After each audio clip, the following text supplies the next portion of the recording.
here they are. They just saw the most incredible miracle of all, transcending even the 10 plagues, the crushing of Pharaoh's army. They are walking through a sea that allows them dry land. Now they fear God and believe in God and believe in Moses. They have faith, or really have faith in both. For at least 3 days. This will last, right. You can count it in hours. That is just, again, it's brilliant that it has that line. Hey, guess what? They just saw this and they have faith for a totally finite amount of time. Miracles don't work, and people should not rely on them for faith. Well, that's the difference between faith and proof in some sense, right? That's good. That's right. Yes. But even if you get proof, it doesn't last. Miracles should be proofs. Right. No, that's also an indication of their inadequacy. Well, the thing about proof in some sense, if you think about it technically, proof can't work in relationship to the horizon of the future. Because if it's true that the future differs qualitatively from the past, which seems to be the case, that it's literally not predictable, then even if something did work in the past, that's the scandal of induction. Just because something did work in the past doesn't mean it's going to work in the future. And so that means that in some real sense, I think this is fundamentally true. In some real sense, you cannot confront the horizon of the potential of the future without faith. That is what you use to confront that. Because otherwise it's mere repetition of the past, in which case it's not really the future at all. It's not potential. And so that must be associated too with that the idea of the word that confronts potential at the beginning of the time.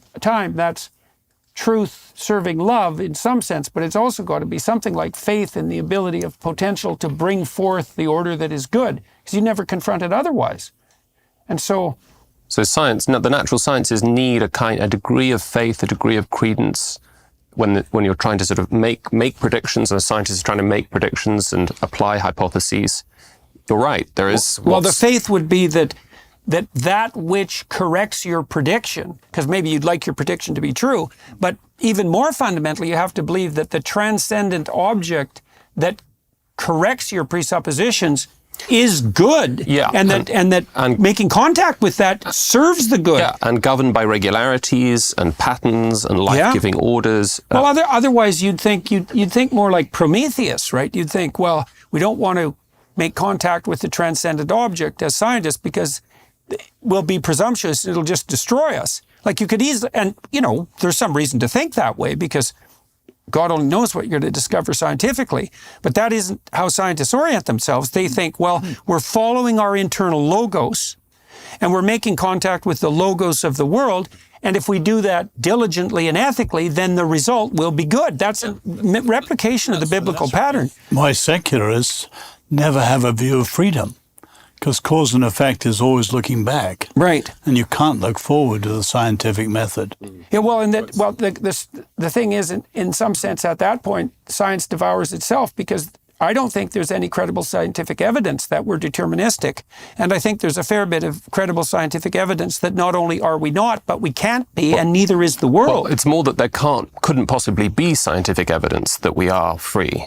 Because the determinist just says, it takes a step of faith and says that all of our actions can be explained, all our behavior can be explained in terms of physical causes and physical effects. But the person who believes in free agency just says that's not an exhaustive account of how we act. Now, there's no scientific way to settle that. You might say, look, I believe that I'm free. I believe that I can lift up this cup. And I believe that more firmly than any skeptical argument you could bring. Penrose certainly believes that we cannot compute the horizon of the future deterministically. And so even if we don't have free will, we have something that isn't deterministic, because determinism per se doesn't work. But Penrose does believe in proofs. He comes up with the famous Hawking-Penrose singularity theorem behind the Big Bang. So and he's a kind of Platonist as well. I think we talked about this before. So if you're you can say that there are mathematical proofs. There are proofs in the kind of timeless Platonic heaven. World. Sure. But there couldn't be in this, as it were, in the physical order. So, we'd be perfectly happy giving kids mathematics textbooks from the 1950s if they could still kind of understand them. We'd be very worried if we were giving kids physics textbooks from the 1950s because science is moving along all the time. And so there's just not, that skepticism is healthy in scientific inquiry. In fact, you can almost guarantee that science is going to be very different in 20, 30, 40 years' time. And yet it's acquired this kind of sacred status, scientific knowledge, a kind of, this is actually the source of all certainty. Well, science is actually the process, not the consequence in some real sense, right? And you sound like a science denier.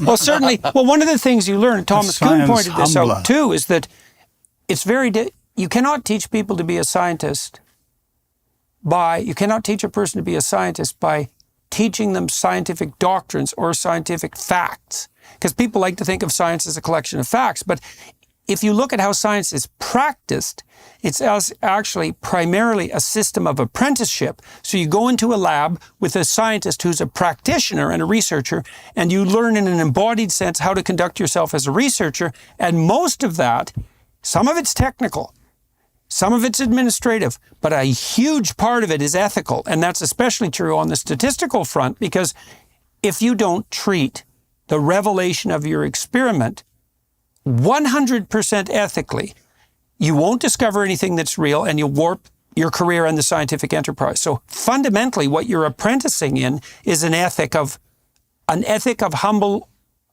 approach and responsibility. And that's the embodied training as a scientist. And no one says that really in a scientific paper because it's a given.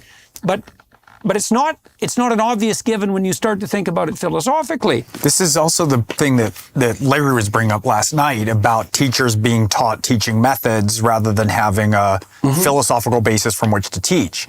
And we see this a lot in Hollywood, to method. Right, where there's a lot of courses and programs and degrees and certificates that teach you writing, and you can study writing all the way through, but then you have all the skills and craft of writing. Then what are you going to write about? Because you've only been studying how to write, right? And this is part of that. You and we talk about this a lot, about the dislocation between avatars of meaning and what they're supposed to be attached to. It's like there's this floating away. And it's sort of like the senseless rote work that's removed from the undergirding meaning in all these fields. And the attempt to reduce to method.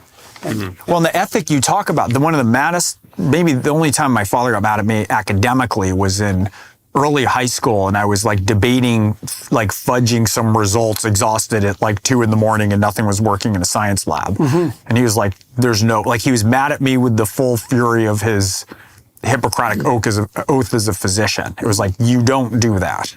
Right. You don't do that. That's not allowed as something that you can do. Right. And that I can't help but see that as a religious vow. It is. It's like, I will not falsify the data. And that's the data. If it's real data, there's a pattern in that. And what the data represents is the transcendent object. And that's a technical part of science because you're trying to falsify your hypothesis.